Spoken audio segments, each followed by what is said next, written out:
My mom and dad met about as far away from the Toronto Sky Dome as you can get, down in Central America, in the Panama Canal Zone. My dad, Pete Balea, had gone down to Panama to work as a pipe fitter. My mom, whose name was Ruth, was a secretary working for the Navy. For a while, our family lived in Augusta, Georgia, where I was born on August 11, 1953. I came into the world not as Hulk Hogan, but as Terry Balea. About 9 months later, we all moved to Tampa. By the time I got into first grade, I was pretty chubby. I couldn't do as many push-ups as the other kids. I had a problem when it came time to climb a rope, and I ran like I was pulling a piano. Whenever games were played at school, I was the last one to be picked. Nobody wanted a kid on their team who looked like a Goodyear blimp. And it wasn't just in sports that the kids didn't want to pick me. Every other Friday, this teacher would roll out an amplifier and a record player and make us dance with the girls. Of course, the girls got to choose who they wanted to dance with, and they never wanted to dance with me. They'd dance with just about anybody but me. And it wasn't just my weight that made me different. I remember in first grade, a girl named Sarah with glasses and curly blonde hair shared a desk with me. On the first day of school, she sat down and stared at me for a minute like I was some kind of freak. Then she said, "Has your head always been that big?" My head was huge, all right, probably the same size as it is right now, but I didn't need her to point it out to me. Fortunately, there were ways I could excel, even if I was a fat kid with a big head. One of those ways was bowling. From the time I was 8 years old until I was 12, I teamed up with a kid named Vic Pettit, who later became a professional bowler. One of the reasons we became such good bowlers was there was a bowling alley just 5 blocks away from my house. It was called Pinorama, and Vic and I would go there every week without fail. Of course, there was another sport I loved to death, but never in my wildest dreams thought I'd participate in. That was wrestling. From the first time I saw it on TV as a very little kid, I was hooked. By the age of 6 or 7, I started looking for it every week. My hero was Dusty Rhodes, the American Dream. I'd sit home on Sundays to watch the local wrestling show, and if they didn't have Dusty Rhodes on, I'd be real pissed off. I'd start stomping around the house and cussing under my breath. Pretty soon, I talked my father into taking me to see the matches at the Armory on Tuesday nights. It was better than TV, that's for damn sure. The wrestlers were like Greek gods to me.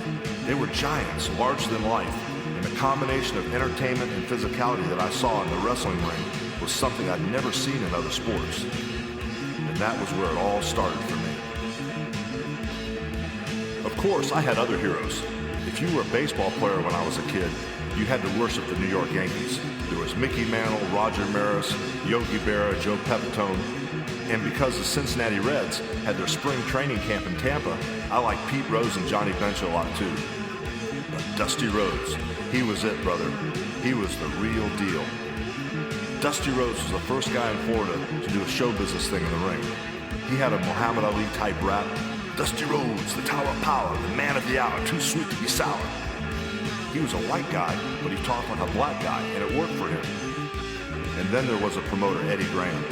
I didn't know he was the promoter at the time, of course. I thought he was just a wrestler like everybody else. But Eddie Graham was one of my heroes too. The bad guys came through the Armory like a revolving door. Ox Baker, Pak Song Nam, the Giant Korean, the Missouri Mauler, the Assassins, Joe LeDuc, Crusher Verdue. Every bad guy monster wrestler showed up at one time or another. And they were all big men, 300 pounds, and hairy as hell. What I know now is that a lot of the good guys lived in Florida, and the bad guys' job was to come in from time to time and make the good guys look good, like bigger stars than they really were. I saw Andre the Giant wrestle at the Armory. I saw Haystacks Calhoun. The parade of talent was awesome. It was unbelievable. By the time I got to high school, I was watching wrestling in person twice a week. On Tuesday nights, I'd go to the Armory, and on Wednesday afternoons, I'd see the same guys at a place called the Sportatorium in downtown Tampa. I ran down there every chance I got. Hell, I purposely set up my schedule so after lunch I would have phys ed, a shop class, and then study hall. Nothing classes I could blow off to go see the wrestlers. Then about 2 o'clock when the matches were over, I'd haul my ass back to Robinson High School and park my car without anybody noticing. The last thing we had to do was go back to our homeroom, and I always managed to make it back in time. But I never imagined I'd become a wrestler. I knew my physical limitations. If I was so fat I couldn't outrun anybody, how could I ever get in the ring and wrestle? So I put that possibility out of my mind, even though at the same time, I was drawn to it like a hunk of iron to a giant magnet. Music has always been one of the great passions of my life, almost as big as wrestling. By the time I got to 9th grade, I was known for my guitar playing, and I got my first little band together. We called it Infinity's End. At first we were just screwing around, and then we started getting dates to play at parties on the weekends, and we were booked up almost all the time. For a bunch of kids, we did all right for ourselves. We knew everything that was on the radio, and we had 2 guitar players, a drummer, a bass player, and a keyboard player, which was pretty intense for a 9th grade band. When I got into high school, I started playing in even better bands, and that became my job, my income. By the time I was in 11th or 12th grade, we're talking 1970 or so, I was making like $400 a week. That was a lot of bread back then. Nowadays it'd be like a couple of grand. When I started playing regular with a real good local band at a place called the Islands Club on Davis Island, I moved out of my parents' house. That was part way through my senior year of high school, and I never moved back. The Islands Club attracted a lot of good-looking women that were too old for me. It also attracted a lot of athletes from the University of Tampa. I remember John Matuzak, who wound up playing for the Oakland Raiders, would come by a lot. The same with Paul Orndorff, another tremendous athlete at the university. And then something weird happened. Wrestlers started showing up. These guys that I had watched and idolized all my life started coming to the Islands Club. Instead of them entertaining me, I was the one entertaining them. Like I said, it was weird. It was right about the time the wrestlers started showing up that my friend Scott Thornton's car broke down, and he asked me if I would give him a ride to the gym. It was Hector's Gym on Platt Street in a really tough area of Tampa. But he was a good friend of mine, so I gave him a ride down there, and he convinced me to go in with him. I saw right away that there were 3 or 4 guys in the gym, and they all looked up at me like they wanted to kill me. They were like mountain men, each one bigger than the other, with wide muscular backs and hair all over their bodies. I was scared to death when I saw them look at me that way. But then they were nice to me. They told me to come on in and hang out. The next day, I came back to the gym and signed up. I was tired of being fat. I went to the beach a lot, but I couldn't take my shirt off because my pecs looked like a woman's tits, and I was even more tired of not having a girlfriend. I never pictured myself going to a gym, but when I started working out at Hector's, I found I enjoyed it, and I kept at it, thinking that someday I might even get in respectable enough shape for a girl to give me a chance. So the motivation there was definitely the opposite sex. Then right after I started working out at Hector's, another weird thing happened. Some of the wrestlers started showing up there. So now I was bumping into them at the Islands Club and at Hector's gym. At first, it was very intimidating working out alongside these guys. Whenever one of them would walk in, I would immediately break into a cold sweat. It wasn't just that they were physically imposing. It was that, in my wrestling fans' mind, these guys had such a powerful mystique to them. Still, you eventually get used to any environment, and after a while I started getting accustomed to the one in Hector's gym. I became a regular there, and little by little, I got in shape. I even got up the courage to talk to some of the wrestlers, and the more I talked to them, the more I glimpsed of that world, the more my interest in wrestling grew. Then you couldn't call it even an interest anymore, because it was starting to turn into an obsession. I was possessed by it, brother. I ate and slept and dreamed about wrestling 24 hours a day, and I got this idea in my head, this crazy far-fetched idea that if I lifted enough weights and stuck to my diet and trained hard enough, maybe, just maybe, I could do a little wrestling myself. I'd been talking to the wrestlers down at Hector's and made friends with a few of them, and found out there was a bar where they would go after they wrestled on Tuesday nights. It was called the Imperial Room. So I made it my business to go to the Imperial Room after the matches on Tuesday nights. I would have a drink there with the wrestlers, the ones that were friendly enough to talk to me. Some of them were still playing games with me saying, "Get out of here, kid," and that type of thing. But I made enough contacts where I felt comfortable approaching a guy named Mike Graham. He was the son of Eddie Graham, the promoter, and he had been a couple years ahead of me in school as I was growing up. One night, Mike Graham came up to me in the Imperial Room and said, "So, you want to be a wrestler? Well, I could set you up with Hiro Matsuda, this Japanese guy. He'll make sure you're in shape, make sure you're tough enough. If you can pass his test, you might have a chance." Hell, I knew who Hiro Matsuda was. I'd watched him for many years as a kid, and for some of those years, he was a Southern heavyweight champion. he didn't just use the established wrestling moves in the ring. He also used karate moves, which was a pretty unusual approach in those days. Let me tell you, brother, I was pumped to work out with Hiro Matsuda. I was ready for anything. Little did I know what he had in mind for me. So Mike Graham, out of the goodness of his heart, made an appointment for me to go and work out with Hiro Matsuda. When the time came, I met Matsuda down in his gym. I was actually going to get a shot at becoming a professional wrestler. How cool was that? Man, was I naive.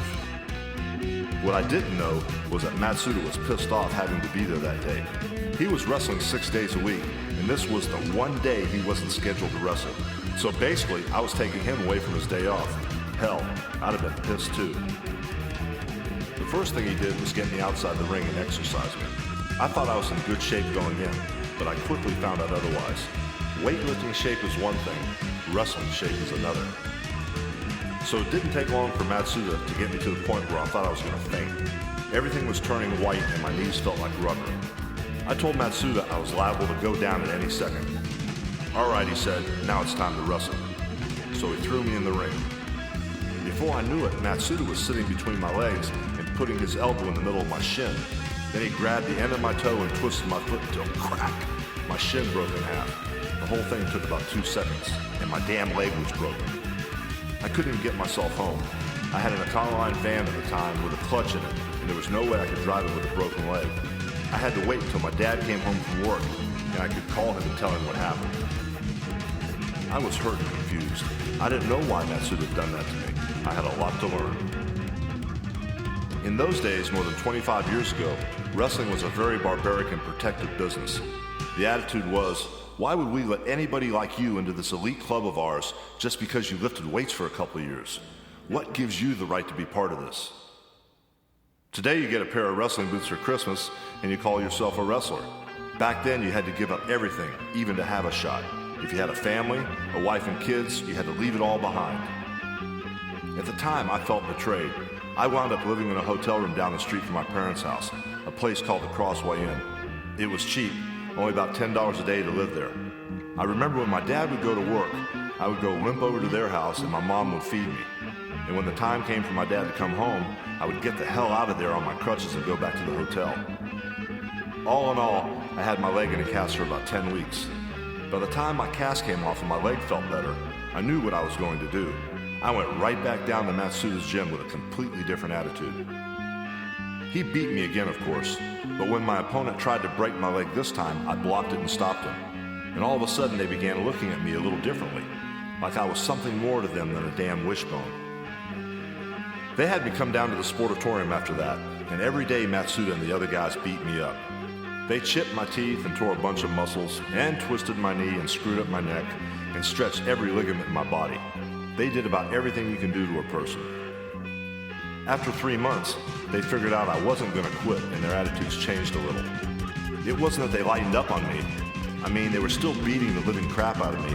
I was still the whipping boy in their punching bag, but at least I didn't see that animosity and hatred in their eyes every time they got a hold of me. So I hung in there, and a whole year went by, and I still wasn't any closer to becoming a professional wrestler than the day Matsuda posted my leg and broke it. Finally, I didn't think I could take it any longer. I was thinking about quitting when Eddie Graham called me up at home.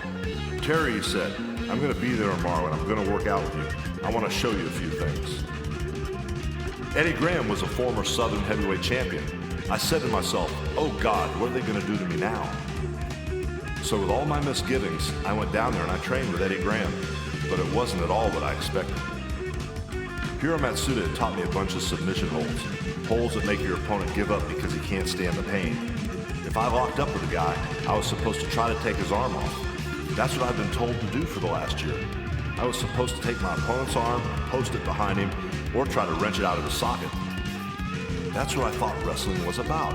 I thought you were supposed to be as brutal as possible because that's what it took to win.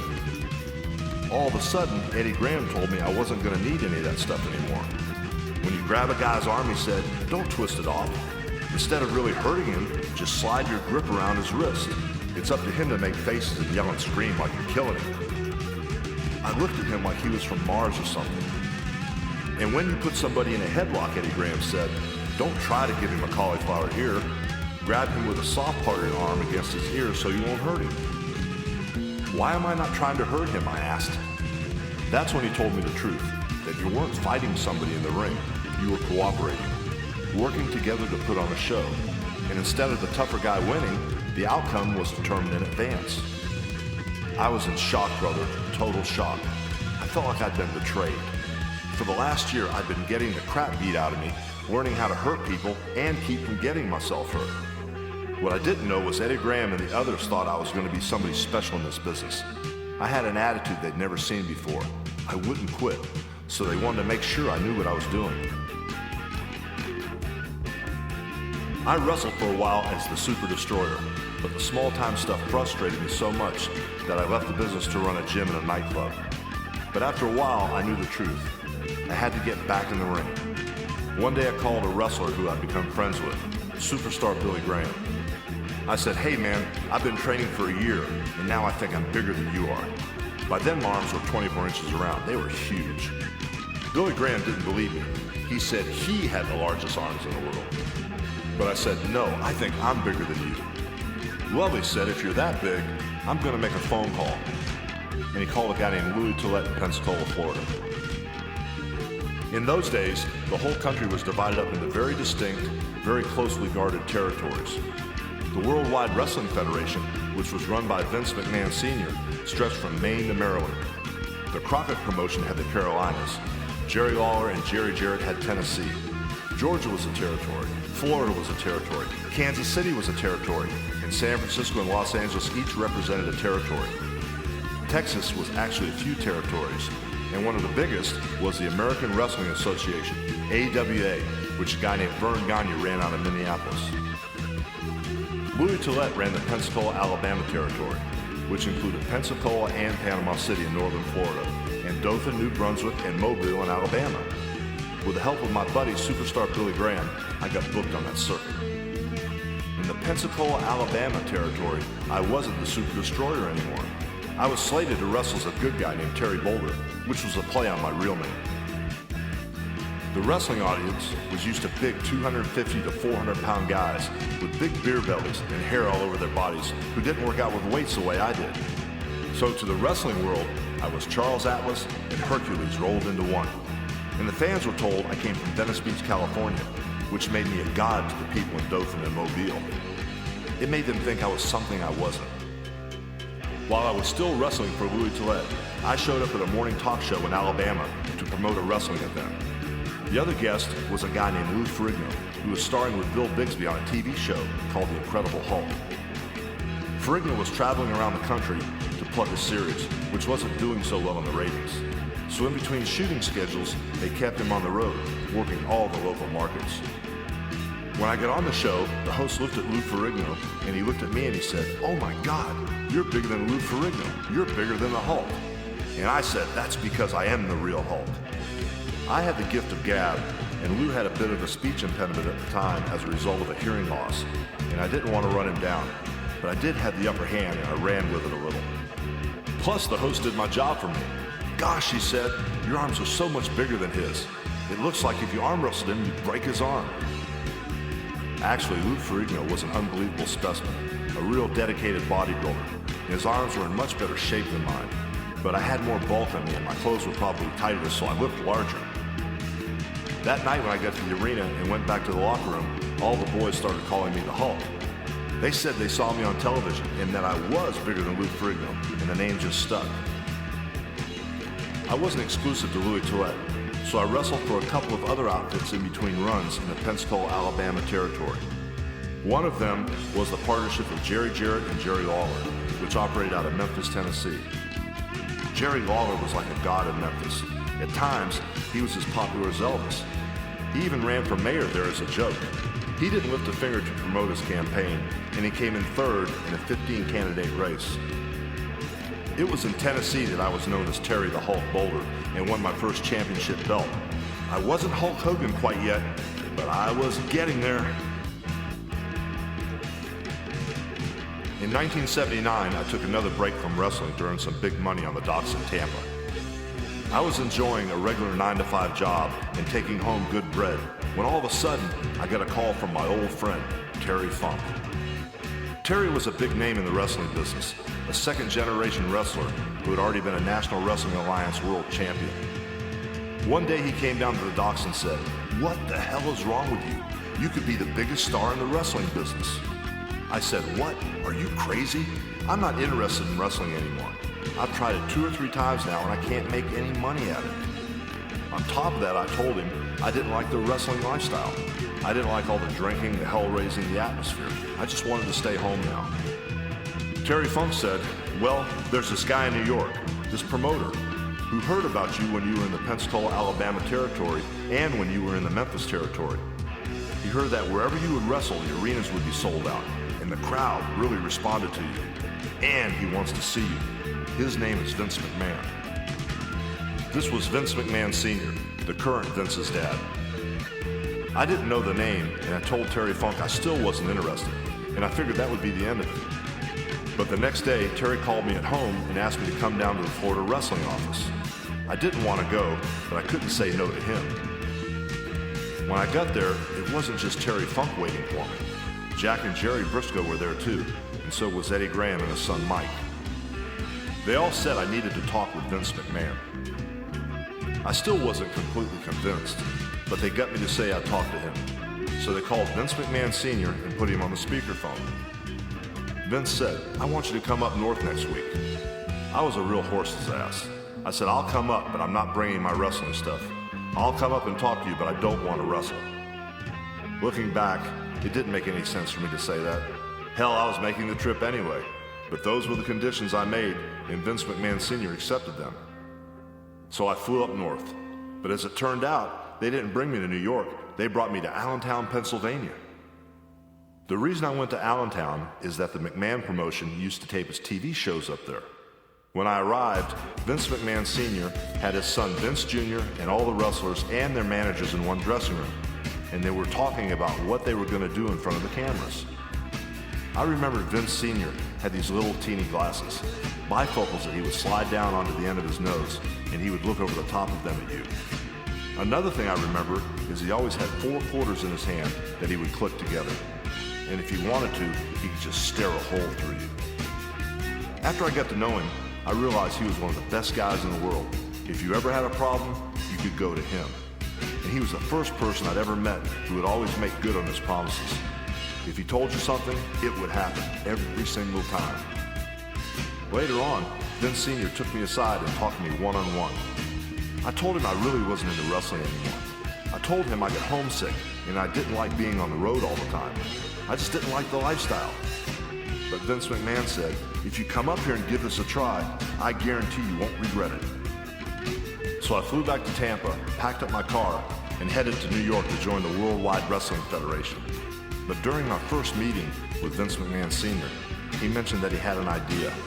He was going to change my wrestling name from Terry the Hulk Boulder to Hulk Hogan. Why? Because they had Bruno Sammartino for the Italian Americans, Chief Jay Strongbow for the Native Americans, Ivan Putski for the Polish Americans, and Pedro Morales for the Puerto Rican Americans, but they didn't have anyone to represent the Irish Americans. So I was going to be the great Irish Hope. The funny thing is, I didn't have a single drop of Irish blood in me. My dad being Italian and my mother being part French, part Italian, and part Panamanian. Anyway, Vince Sr. gave me 2 bottles of red dye and told me to dye my hair red. And when I was done, I was supposed to look Irish. Fred Blassie, a wrestling manager and a close friend of Vince McMahon, went back to my hotel with me to supervise the dye job. Now, Vince had told me this was the same stuff his wife used on her hair and it wouldn't have any bad effects. But the more I thought about it, the more I was afraid that it would make my hair fall out. Finally, I told Fred, "I'm going bald-headed the way it is. If I put this on my hair, it's all over. I'll be a pumpkin with a big bald spot on my head." So I poured the dye Vince had given me down the toilet. Fred just freaked out. He said, "Oh my God, you're dead. You're fired. You're never going to work here." But when I went to tell Vince Sr. about it, he didn't react nearly as negatively as Fred Blassie thought he would. He said, "Okay, we'll go with it the way it is and see how it works." And that was the end of the red hair experiment, but it was the beginning of Hulk Hogan. Vince McMahon Sr. brought me into his promotion as a heel, a bad guy. In Allentown, Pennsylvania, that never had a negative effect on me. It didn't matter to the people there if you were a good guy like Bob Backlund or Bruno Sammartino, or a bad guy like Ken Patera, the Olympic strongman, or Ivan Koloff, the Russian bear. If you were a star, they would cheer for you, and they cheered the hell out of Hulk Hogan. But in the arenas around that part of the country, the fans were more aware of the rivalries that were going on. So in Philadelphia, Pennsylvania, or Albany, New York, or Syracuse, New York, they would cheer the good guys and boo me. And if that was all they did, it would have been okay. But on several occasions, they let their feelings about me carry over into the parking lot. I had a Lincoln Continental at the time, and the fans would see me park it when I arrived. By the time I came out at the end of the night, my antenna would be broken off, my windows would be cracked, and my tires would be slashed. And there would be like 500 wads of spit on the car. It looked like a bunch of kids that just sat around for an hour just spitting on it. We were doing an Allentown TV, and I was in the dressing room when I got a note handed to me by Arnold Skaaland, who was a backstage road agent for the company. The note said to call Sylvester Stallone. Yeah, right, I thought. Sylvester Stallone wants to talk to me? I showed it to the guys in the dressing room, and they all had a good laugh. So I took the note and threw it away, and figured that was the end of it. Then I went to Japan for 4 weeks. American wrestlers are incredibly popular over there. When I came back, it was time to do another TV in Allentown. So I was back in the same dressing room, and this time Arnold Skaaland handed me a Western Union letter. It said, Sylvester Stallone wants you to appear in his next Rocky movie. So I called Sylvester Stallone, and on my next day off, I found myself on a plane heading for Los Angeles. As soon as I walked into the studio where I was supposed to meet Stallone, somebody put a big handheld camera in my face and said, "We're filming a documentary. You don't mind, do you?" I said, "No, I don't mind." I didn't even know what a documentary was. Then Stallone came over and said hello to me. Funny thing, in the American public's eyes, Sylvester Stallone was 700 feet tall. In reality, he was only 5'8" and 160 pounds soaking wet. Anyway, Stallone asked me to get into the ring with him and move around a little. So I took my shirt off, and he put on a pair of boxing gloves, and we got into the ring they had set up there in the studio. All of a sudden, Stallone took a swing at me. Not knowing what he was after, I let him hit me. He said, "No, try to stop me from hitting you." "I don't mind getting hit," I told him, not having the slightest idea what he wanted. Brother, I didn't care what he did. I just wanted to get the part. "Okay," he said, "just try to stop me." So as soon as he threw his fist at me, I reached out and grabbed his left arm and armbarred it and took him down. He said, "Wow, you're pretty quick for a big guy." Well, I told him, if we were in a real street fight and you ever got close enough to hit me, it would be all over. I could just take you down and break your arm or do whatever I wanted with you. You could see in his expression that he was impressed so far. "Okay," he said, "now hit me on the back as hard as you'd hit another wrestler."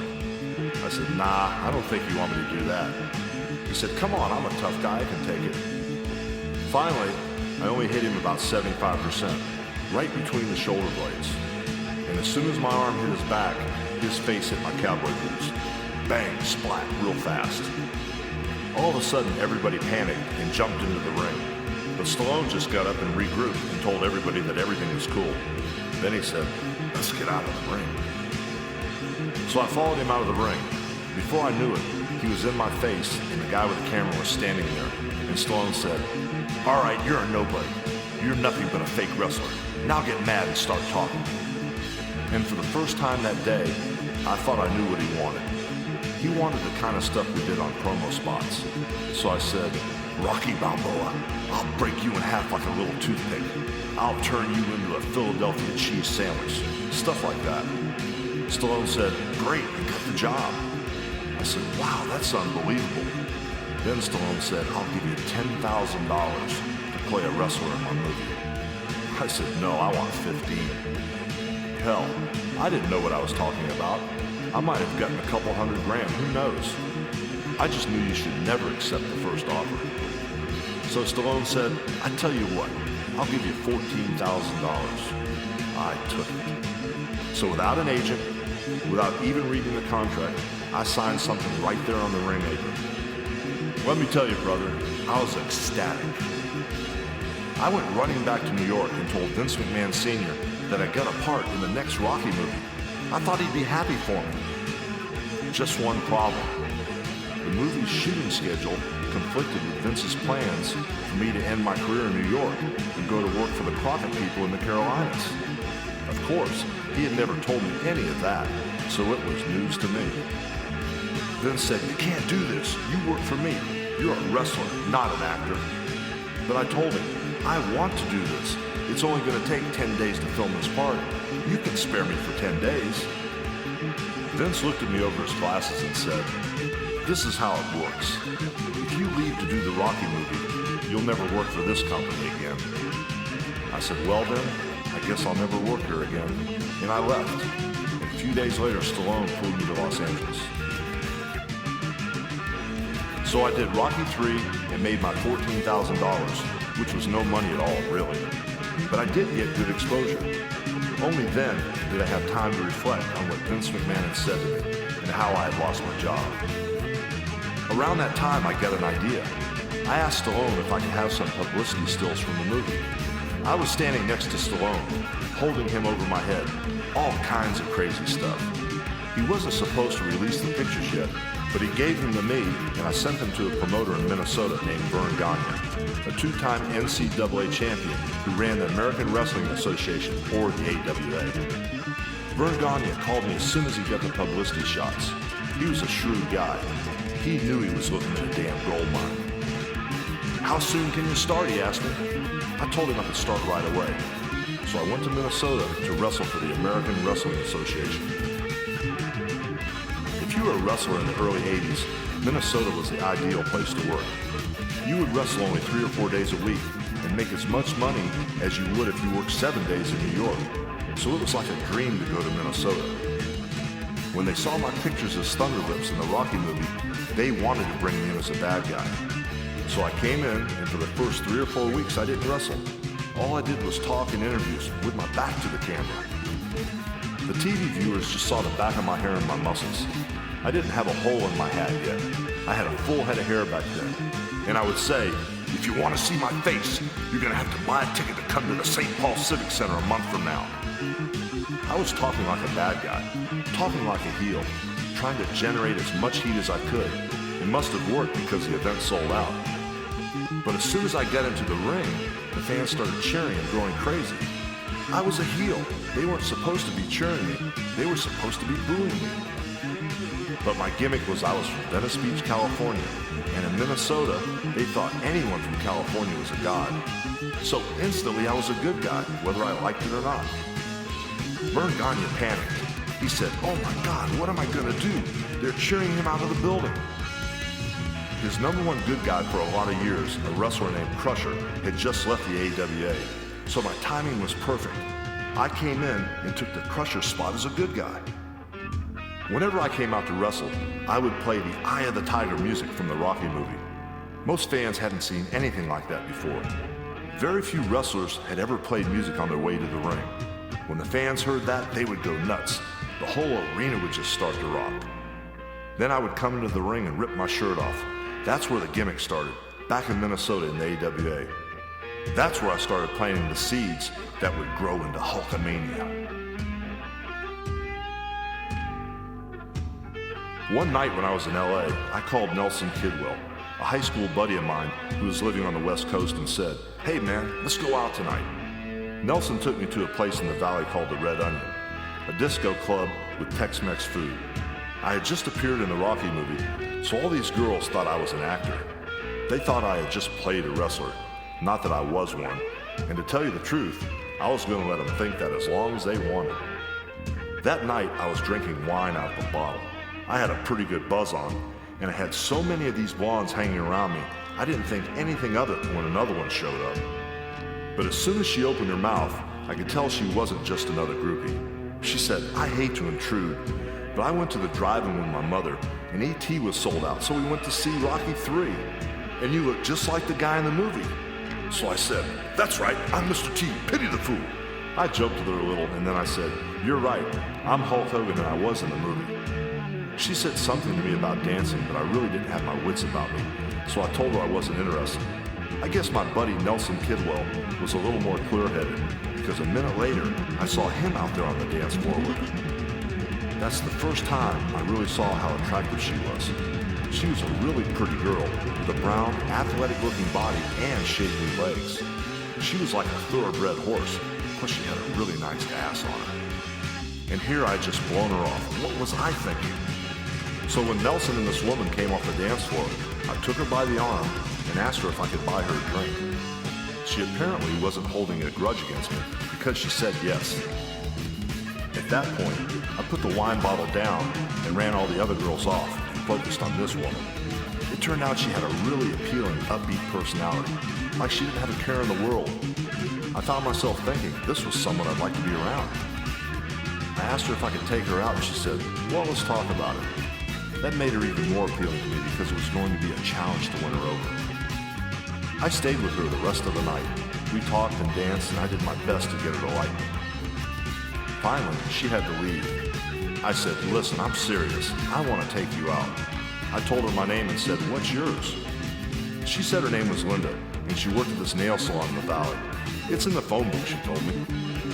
The very next day, I called the nail shop. Whoever answered the phone said, it's the guy from the Red Onion. Then I heard Linda's voice saying, ask him his name. She had already forgotten it. Anyway, I got her on the phone and asked her out that night.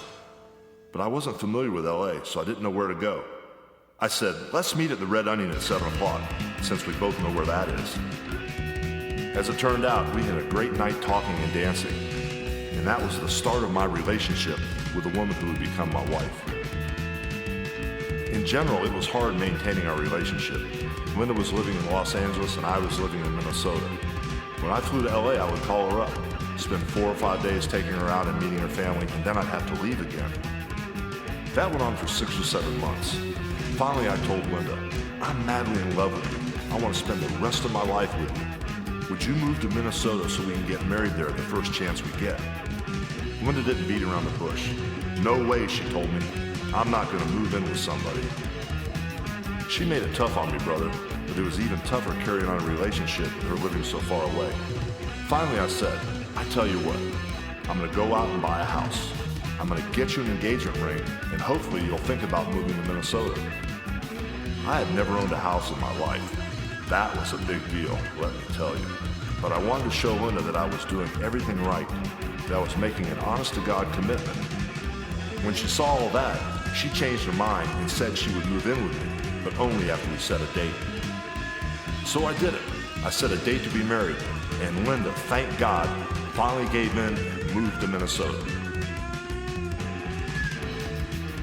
There was a little rumbling coming from Minnesota, and the McMahons could feel the tremors all the way back to New York.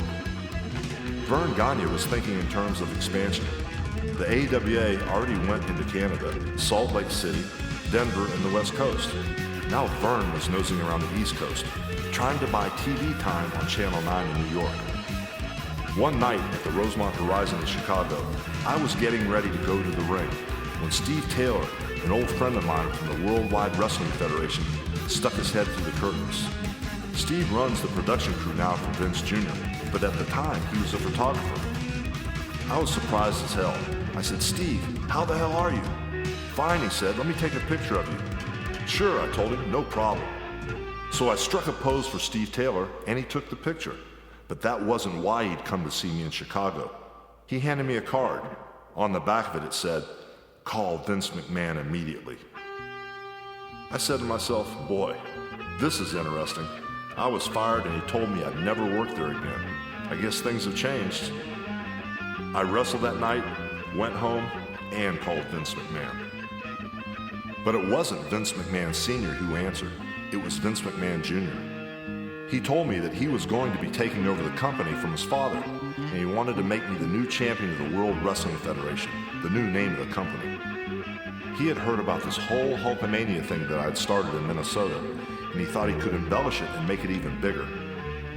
By the time we'd finished talking, we agreed on a 10-year deal for me to come back to New York. I told Linda, we're going to have a ton of heat, but I got to tell Vern Gagne I'm leaving the Minnesota territory. Vern had it coming to him. I'd recently gone to Japan, and while I was away, Vern had made up some Hulk t-shirts. I'd been successful selling shirts on my own, and his shirts were just like mine. The only difference was that Vern was getting the money, not me. When I came back from Japan, I found out about it and said, "Hey brother, you sold all those shirts, where's my percentage?" Vern Gagne said, "You don't get a percentage. Those are my shirts. I've got a right to sell them."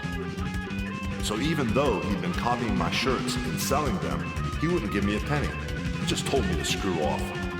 That made my decision to go back east a little easier. I went up to Vern and told him, "I'm leaving, brother. I quit. I'm done." He said, "You can't do this to me." But I could, and I did. I got married on December 18th, 1983, and came back to New York as a good guy this time, secure in the knowledge that I was going to wrestle for the championship at Madison Square Garden as soon as I had had a couple of Allentown TV matches under my belt. At that time, the champion, Bob Backlund, had just lost his title to a guy called the Iron Sheik, so it looked like it would be me and the Iron Sheik wrestling in the Garden. I had wrestled there before, but I had really made a name for myself in the AWA. I was a heel back then. Now I was a good guy. Was I going to stay for the long haul or go back to Minnesota? Nobody knew. They knew the Iron Sheik though. This guy wasn't just a performer, putting on a robe and a turban and calling himself a sheik. He was an accomplished amateur wrestler who had represented Iran in international competition. And before that, he was supposed to have been a bodyguard for the Shah of Iran. The whole match took 5 minutes and 30 seconds.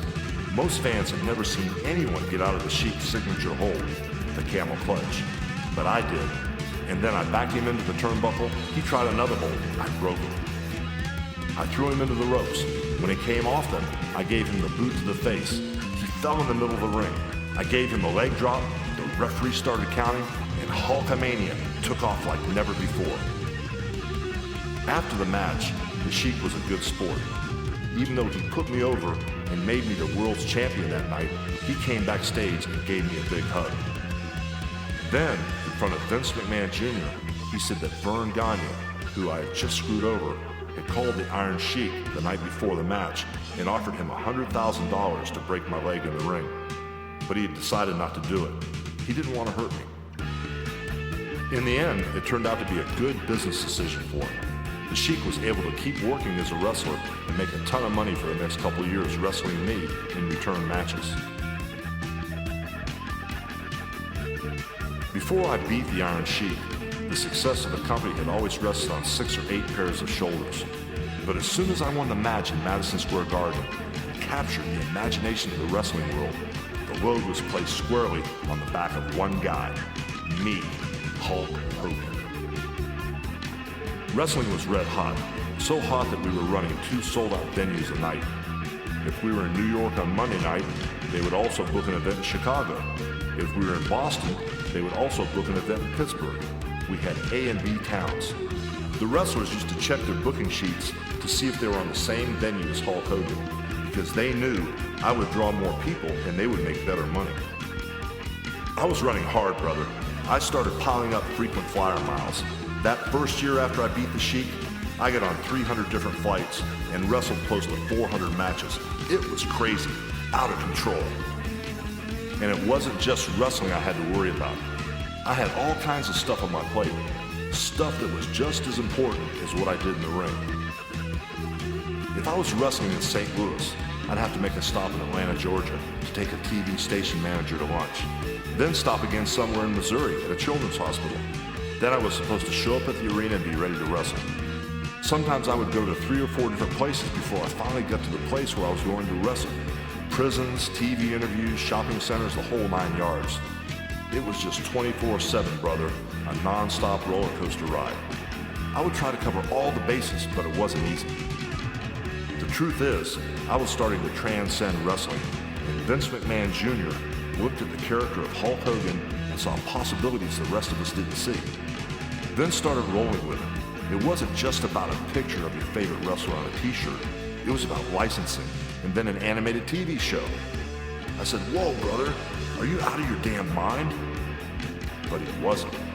Once he came up with the term sports entertainment, there was no limit to what he could do with it. So we kept at it. We kept pushing the envelope every way we could.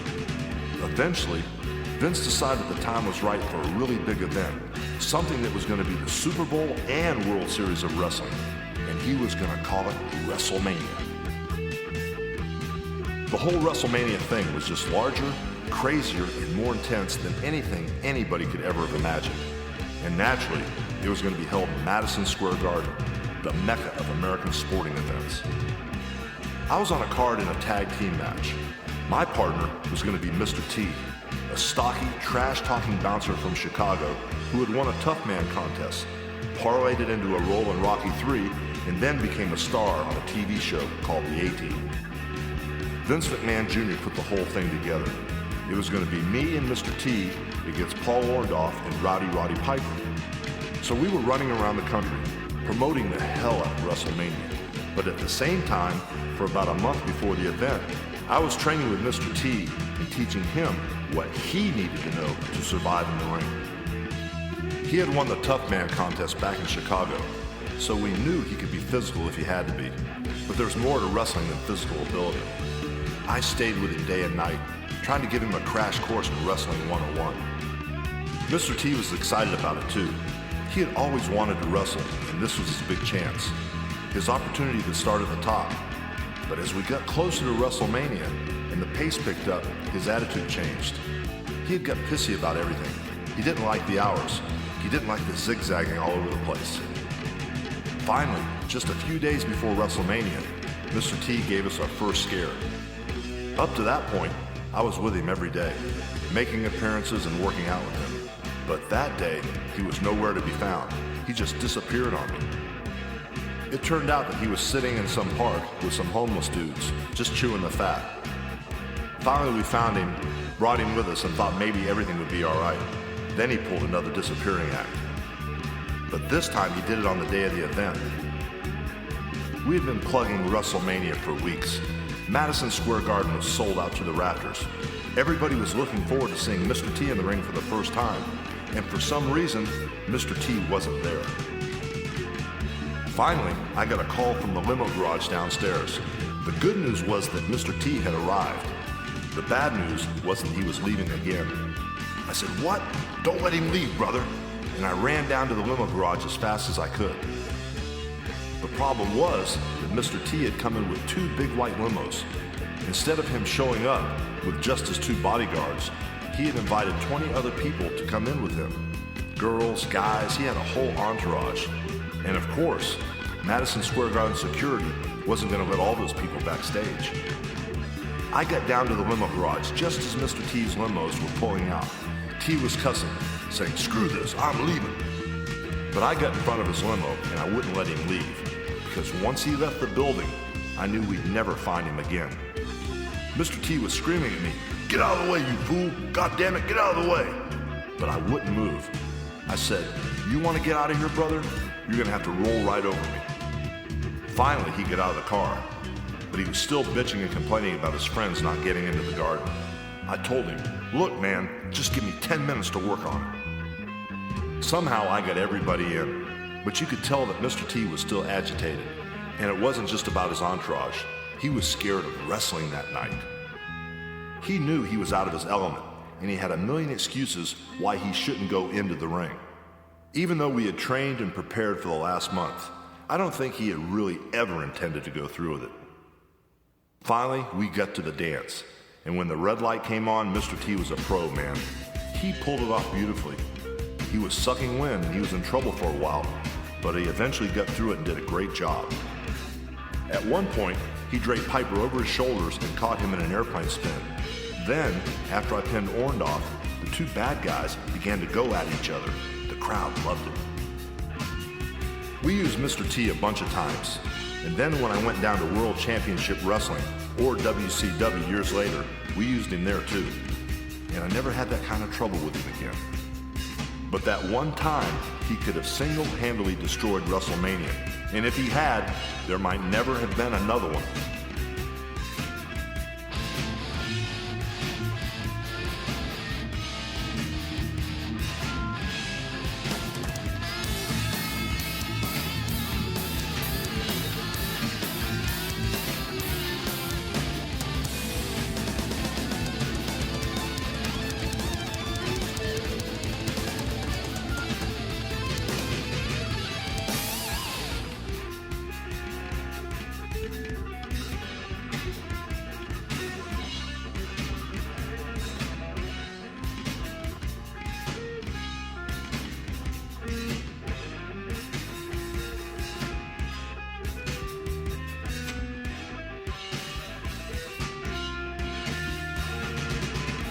The hardest part of WrestleMania was the road that led to it, with all the millions of appearances Mr. T and I had to make.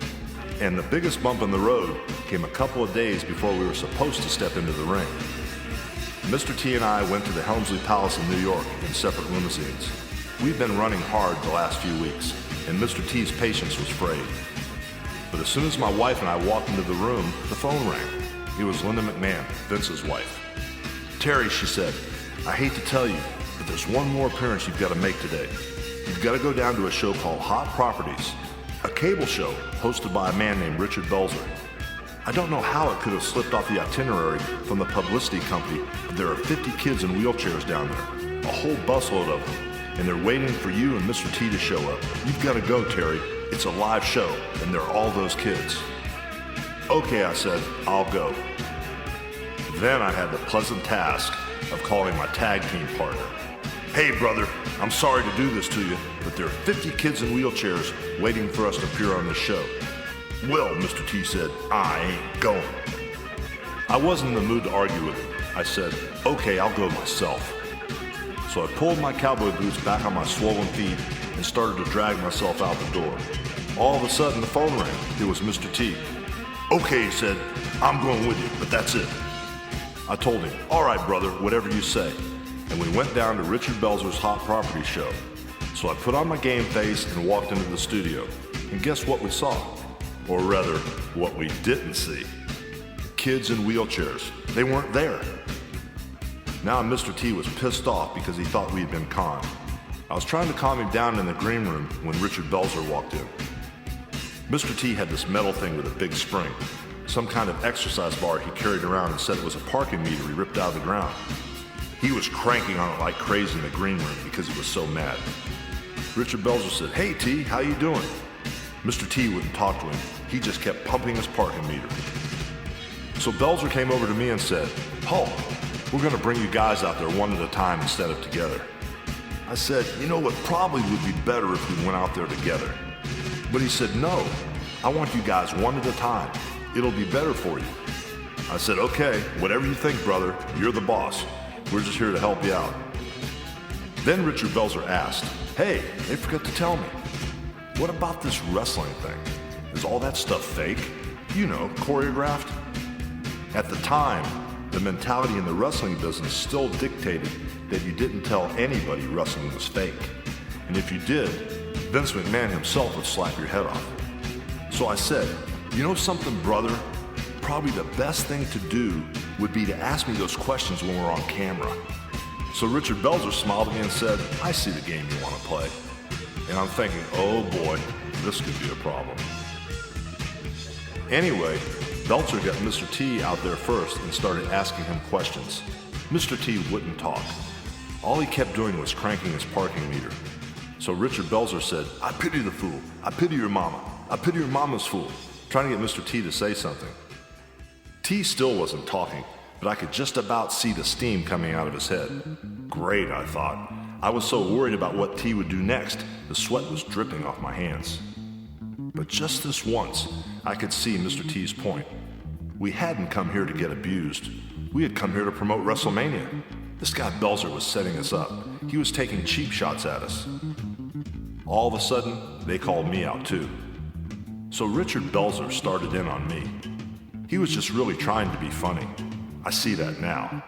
If I knew show business then, like I know it now, I would have worked with him and made the show great. But at the time, I had my shorts in a wad. I was tired, and Vince had alerted me to watch out for guys who wanted to expose wrestling.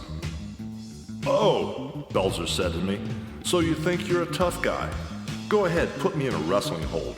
Put me in the camel clutch, the Iron Sheik's hold." I said, brother. That's the Iron Sheik's hold. I don't know how to do that one. Besides, you don't want me to put you in a wrestling hold." Belzer said, "Oh, yes, I do." Then he turned to his studio audience and asked them, "Don't you want Hulk Hogan to put me in a wrestling hold?" Everyone in the audience clapped. Everyone except my wife, that is. She kept giving me the eye and mouthing the words, "Don't do it, Terry." I could read her lips. "Don't do it." She knew I was pissed. She could tell by looking at me. I was about to tell Richard Belzer to forget it. Then the band started playing funeral music. "Oh, come on," Belzer said. "What are you, chicken?" Finally, I'd had enough. I said, "All right, come here." It was a mistake, and a big one. But I walked with him over to a section of hard floor and told him I was going to put a front chin lock on him. If it hurt too much and he wanted out, all he had to do was tap my leg or something. So I went to put my hand on his back, and when I did, boom, the drummer hit a rim shot, and Belzer took a pratfall. It was funny. I should have gone with it. Now there's a way to put a front chin lock on somebody where it won't hurt, but that's not the way Hiro Matsuda taught me. He showed me the submission hold version of the front chin lock, where you press a bone in your arm against a carotid artery in the other guy's neck. If you do that, you can make somebody pass out in a second with just 5 pounds of pressure. By the time I grabbed hold of Richard Belzer, I was pumped to the eyeballs with adrenaline. I reached in, cinched up, and gave him about 5 pounds of pressure, and I felt his body go totally limp. I thought I'd better let him go, but instead of letting him down gently, like I should have, I panicked and let him go all at once. He collapsed like a wet noodle and hit the ground. Wham! Then the strangest thing happened. He jumped right up again and looked stupefied, like a dog hit by a car that didn't know which way to run. Finally, he stared into the camera and said, "We'll be right back." Then he turned to me and Belzer said, "Hey, that was great. That was really great." All of a sudden, the producer and the assistant said, Richard, you're bleeding." Belzer said, What do you mean?" He didn't know where he was. It was like he was unconscious, but still talking somehow. Then they took him over to his makeup chair and put some compresses on the back of his head. The producer asked me, "How could you do this to him?" I said I did what he asked for. I put a wrestling hold on him. Of course, I knew I'd screwed up. I said to Belzer, "I'm sorry, man. I didn't know you'd hit your head when I let go." He told me, "Don't worry, man. No problem. It was great. Thank you." Yeah, right. Anyway, the producer asked us to go back on the air and explain what happened. I said, "Sure." So when we were live again, I said, "Look, man, I made a mistake. The guy asked me to put him in a wrestling hold. I warned him against it because I was afraid he'd get hurt. I wanted him to tap my leg, but he didn't do it. Then he passed out and hit his head on the floor. I apologize." And the producer was going with it. "Yeah, this is something you guys shouldn't try at home. Kids, you see how accidents can happen." Mr. T hadn't opened his mouth the whole time. All of a sudden, he decided to talk. "Hell," he said, "that fool deserved what he got. Hulk Hogan's the champion of the world. What's wrong with that idiot?" I went, "Oh no." "Yeah, he was lucky he didn't get killed." He was on a roll. "Next time we'll get the rest of you stupid fools." Oh my God, I thought, Mr. T, please shut up. No such luck. "The fool should have known better," T went on. "Stupid idiot. What is he, crazy? He should know he's messing with Mr. T and Hulk Hogan, the champion of the world." He just went on and on and on. I said to myself, we're dead. On the way back to the hotel, we started laughing our asses off. The thing was so bizarre. It was so funny. When we got back to the Helmsley Palace, T started breaking chairs and stuff. "I told him not to mess with us," he said. He was going crazy, taking credit for everything that happened. I thought, oh my God, he's nuts. He's out of control. About 2 weeks later, it wasn't too funny anymore because Richard Belzer hit me and Mr. T and Vince McMahon with a multi-million-dollar lawsuit. All of a sudden, Mr. T wasn't laughing anymore. For months and months, we went back and forth with Belzer's lawyers. Finally, it looked like we were going to have to go to court. Belzer was asking for $5 million in damages, but we had a feeling the jury would see Vince in his deep pockets and award Belzer a lot more. So Vince, Mr. T, and I split the money and paid Richard Belzer off, and I thought that was the end of it. In the meantime, my wife Linda had decided to build her dream house in Florida. She was so into it that she oversaw the whole thing, acted as general contractor and everything. She brought in artisans from all over the world. It was a huge project and it seemed to get bigger every minute. But when she was done, she had an authentic French farmhouse, almost 20,000 square feet in size. It looks just like something you see in Burgundy. The roof on it, which was imported from Europe, is almost 400 years old. 3 or 4 years ago, I got on an airplane and picked up a magazine. As soon as I opened it, I saw a picture of Richard Belzer. He was sitting in Nice, France, in front of his authentic French farmhouse. I started reading the article. Belzer was saying, "Thanks to the settlement I got in the Hulk Hogan lawsuit, we came straight over here and bought this house." I took the magazine home and showed it to my wife. She went nuts. It was a good settlement from our point of view, but I guess it was still a lot of money. Enough for Belzer to go out and buy a house in France. According to the article, he named it Shea Hogan. WrestleMania 2 set an all-time wrestling attendance record, but the record wouldn't stand for long. Not with WrestleMania 3 pitting Hulk Hogan against his longtime rival, Andre the Giant, on March 29, 1987. Hulkamania was hot as hell, and I was at the pinnacle of my popularity, the biggest attraction in wrestling at the time. And the guy I would be going up against had been the biggest attraction in wrestling up until that time. There was no telling what we could draw with a combination like that. We built up a storyline in which Andre was getting jealous of me. Things really started to heat up at a TV taping in my hometown of Tampa, where I was doing an interview with Roddy Piper. Andre came out in the middle of it and challenged me to a match. He reached up and ripped the crucifix right off my chest. Then he threw it on the ground. That set the stage for the Battle of the Titans between Andre the Giant and the immortal Hulk Hogan, who wanted to be the only giant left standing. Andre had a bad back at the time. If he had the mentality of some of the other wrestlers I've met, the match in the Silverdome in Detroit would have never taken place. But Andre was old school. Wrestling was his life. When he had to work injured, he didn't complain. He just got into the ring and did his job. But because I knew Andre's back was bad, I gave some thought to helping him out. When he was on the mat and he had to get up, I made sure that he was close to the ropes so he could use them to pull himself up. So I laid out the whole match. I had Andre body slamming me a couple times and stepping on my back. The whole thing. Then Vince took my plan and went to Andre and told him he wanted Andre to lose the match in front of the largest crowd in the history of wrestling. I'm sure Andre would have loved to have been 15 years younger and squashed Hulk Hogan in the middle of the ring, but he was a businessman. So when Vince McMahon asked Andre if he would let me win, out of respect for me, Andre said yes. Without a doubt, the fans are going to see the greatest moment in wrestling history. But I got a notion in my head that we could take it one step further. Before the match started, I told Andre I just didn't want to beat him. I wanted really to give the people something they could tell their grandchildren. I wanted to body slam him. It was a crazy idea. I had slammed Andre back in 1980, but he weighed a lot more now, and he was so big that his crotch was at the same height as the middle of my chest. He said he didn't think I could lift him, and I said, "Well, brother, we're gonna find out." When we got to that point in the match, my first move was to get my arm between his legs. That was pretty hard, considering his thighs touched almost all the way down to his knees. Then I had to get him to come toward me, so I pushed him into the ropes, and as he came forward again, I pulled him in and used his momentum to pick him up. The problem was, I could only get him up so far. I couldn't turn him because he was too heavy, almost 700 pounds, so I just heaved as hard as I could and turned him the rest of the way. But when I did that, I tore my back out. If you look at me now, I've got a big hole in my back muscle where it tore right in half that night. That was the price I paid to lift Andre the Giant. But I got him. I turned him, slammed him, and then I pinned him. It was something that happened once, it will never happen again. If I hadn't made it all the way, I would have been screwed. Andre would have probably fallen on me and probably killed me. I had him up so high, he would have crushed me to death. And there was nothing I could have done about it. If you look at the tape of that match, you can see Andre's knuckles were dragging on the ground when I picked him up.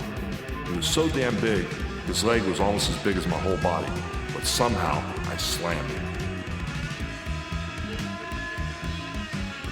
In the late 80s, my family life was a roller coaster ride. Peaks and valleys, brother, good and bad. The bad came first, in 1987, when I got word that my brother Alan had passed away. Alan had a long history of problems.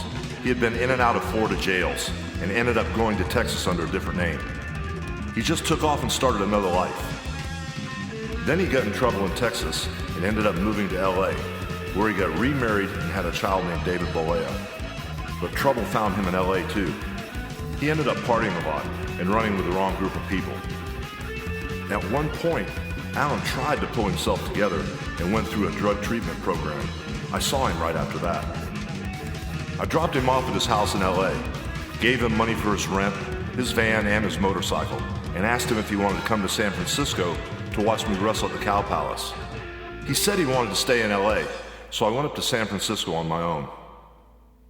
I had just finished my match and came out of the ring when I was handed a note saying there was an emergency or something. By the time I called the number and got hold of somebody at the hospital, my brother was dead. He was in a hotel room all by himself when he died. The official cause of death was a heart attack. There must have been a catalyst. It's pretty rare for somebody to lie down in a hotel room and have a heart attack.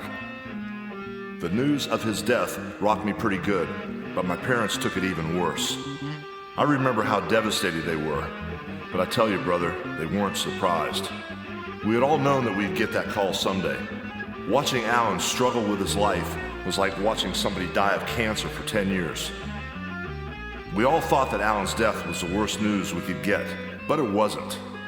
Right after Alan died, his first wife, who was raising their kids in Florida, was murdered. It was like a 1-2 punch, and all of a sudden, their 3 kids were without a mother or a father. It was pretty stressful on my parents, and on me, because my mother and father were living on a fixed income at the time. Thank God I started making some money in the wrestling business, or it would have been even worse. As for Alan's kids, the 2 girls took it really hard. They cried and carried on the way you'd expect. But Alan's son, Michael, reacted differently. His whole demeanor changed after his parents died. All of a sudden, he stopped showing emotion. He was just stone-faced. Michael was about 12 years old when I took him on the wrestling circuit with me for a little while. We went to Chicago and to Madison Square Garden, and all the wrestlers he met were really nice. The first guys he met were Vince McMahon and Hercules Hernandez. We get off the elevator, and there they were, these 2 big guys and this skinny little kid. They said hello to him and it brought a smile to his face. He told me after that, "I'm gonna be a wrestler someday." And he did become a wrestler. He wrestled for about 12 years as Horace Hogan, all because of how nice the guys were to him. But it took us a long time to get over my brother's death. The good news started in 1988 with the birth of our first child, the baby girl we named Brooke. It bowled me over to think I had a daughter. Then a couple years later, my son Nicholas came along. At that point, I was really overwhelmed. A daughter and a son. It just flipped me out. In one way, having 2 kids made me want to work harder. But in another way, it made me want to be home. And because I was still the man, I had to be really visible. But Vince cut me some slack so I could be with my family. By 1991, people were starting to learn that Hulk Hogan was human. Up until then, I had been wrapped in the superhero mystique. People accepted it at face value when I told them to train, say their prayers, and take their vitamins. Then, little by little, they found out I did more than train and say my prayers. I like to drink beer and raise hell at night. So I got into a little bit of trouble here and there. The fans started to turn on me, and I got booed a lot. And then I gave them something else to boo me about, because it wasn't just vitamins I was taking.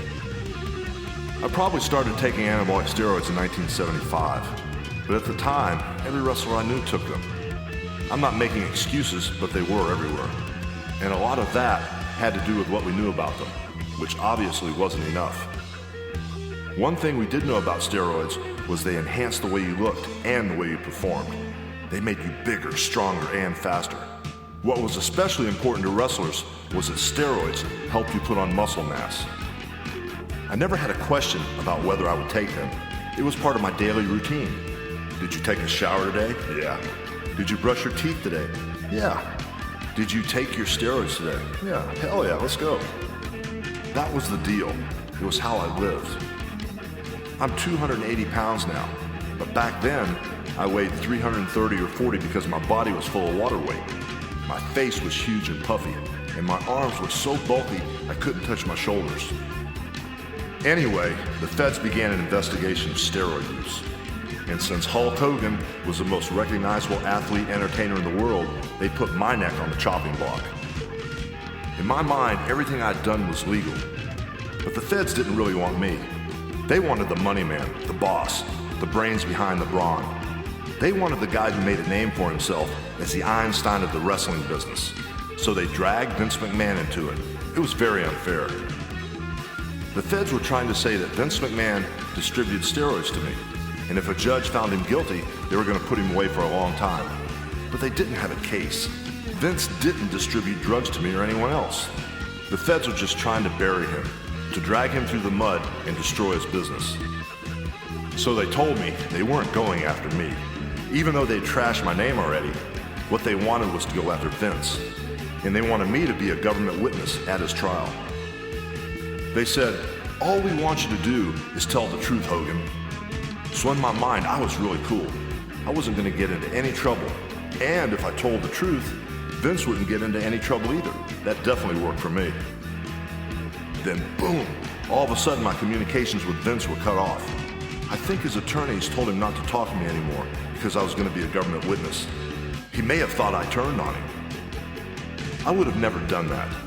But not being able to speak with him at that time put a tremendous strain on our relationship.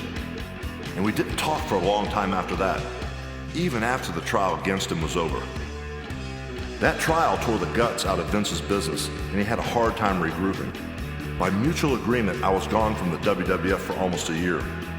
During that time, I filmed Mr. Nanny. I also did some wrestling in Japan, where the fans loved me, regardless of the steroid mess.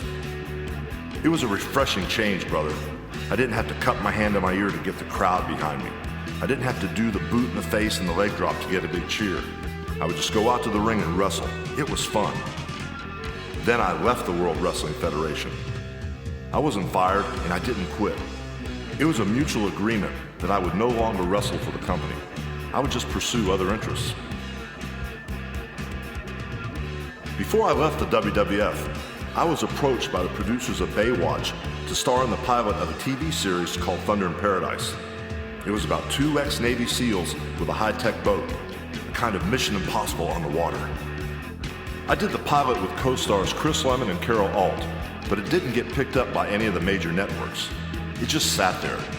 So in my mind, I put it on the back burner and concentrated on wrestling. Then Reicher Entertainment, the company that had produced Lifestyles of the Rich and Famous, said they wanted to make Thunder in Paradise a series, but they wanted to do it as a syndication deal. So a year and a half after we did the pilot, with the black cloud of the government steroid investigation hanging over my head, I left the WWF and started to shoot the series. And I wasn't just the star of the show, I was also the executive producer. I had held that position before, but all it had meant was an extra 10 grand in my paycheck. In Thunder in Paradise, executive producer wasn't just a title. I was really in the trenches, making sure I was getting the good deals on honey wagons and catering and lighting equipment.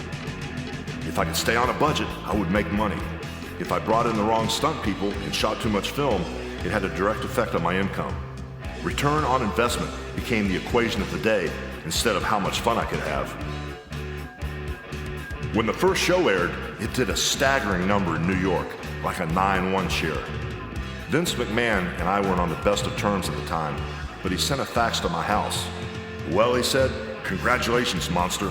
It looks like you really are the Thunder in Paradise." I was in almost every shot, which made my days long and brutal. We were trying to pack a 7-day schedule into 5 days, so it wasn't unusual to roll for 16 hours at a time. Because I didn't have the time to train, I lost weight.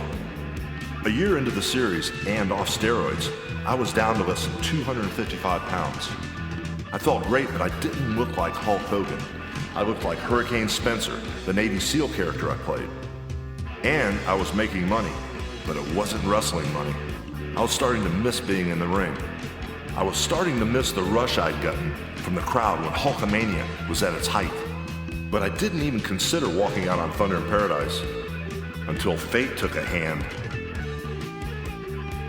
Since the day we started working on the show, we had been filming at Soundstage A at the MGM studio in Disney World. Sometime after we started, Ted Turner's World Championship Wrestling, or WCW, began shooting one of its syndicated wrestling shows next door to us on Soundstage B. And actually, the way it was set up, the people on the tour saw Soundstage B before they saw Soundstage A. In order to whet their appetites, the tour guide would say, "Come backstage and watch Hulk Hogan film his new show." Naturally, everybody thought it was a wrestling show. It didn't occur to them that I was making Thunder in Paradise. So they walked past Soundstage B and they saw Ric Flair and all these other wrestlers. But they didn't see me, so they would ask their tour guide, "Where's Hulk Hogan?" Then they walked past Soundstage A and they saw me and a machine gun and my Navy SEAL coat and Chris Lemon and Carol Alt, and they went, "Oh, we get it. Thunder in Paradise. But really, we want to see him wrestle." The next thing I knew, Ric Flair came nosing around while I was eating lunch, and he said, "Hey, Hulkman, you want to dance with the Nature Boy? You want to make some serious money, brother?" I said, "What are you talking about, Rick?" And he said, "I'm talking about WCW. I've been speaking with Ted Turner, and he said if we can get Hulk Hogan, it'd be like getting lightning in a bottle. We can go unleash it on Vince McMahon and beat his ass." I said I'd think about it, but I still considered Vince my friend, even though there was some distance between us. And truthfully, I didn't think anybody could beat Vince's ass in the wrestling business. But Ted Turner wasn't about to let it go just like that. All of a sudden, Eric Bischoff, the executive vice president of WCW, started talking to me. Eric was a Minnesota boy who had been a fan of mine back when I was working for Vern Gagne at the AWA. Even during the steroid controversy, he still believed in Hulk Hogan. And he was just as instrumental as Ric Flair, if not more so, in getting me to think about joining the WCW. Not long after we spoke, Thunder in Paradise was unexpectedly canceled. Word spread like wildfire. All of a sudden, I had these Turner people all over me, asking me to get involved with the WCW. I said if I was going to talk about this, I wanted to do it with Ted Turner. So I went up and met with Ted and a guy named Bill Shaw, who was the president of WCW and Ted's right-hand man. I came out of that meeting feeling pretty good about what I was getting into. I decided WCW would be a good move for me. Hell, I was getting back into the wrestling business, the thing I did best. What could possibly go wrong? Almost immediately, WCW went from being the minor league of wrestling to one of the major leagues.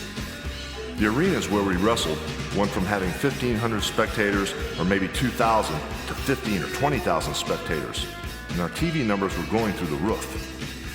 Hulkamania was driving the WCW like it had never been driven before, and it went on driving it for 2 good years. For me personally, it was great. My attorney, Henry Holmes, made a great deal for me. I was making a ton of money. WCW was paying for Learjets, hotels, limos, and they were giving me a per diem, just like a movie deal. Then, all of our momentum kind of leveled off. The TV numbers and the pay-per-view numbers hit a plateau, and the plateau wasn't high enough. And the question became, what do we do about it? How can we get the numbers going up again? And we came up with this wild idea, turning Hulk Hogan into a bad guy. I had talked to Vince McMahon about the idea of turning me into a heel, even before I left.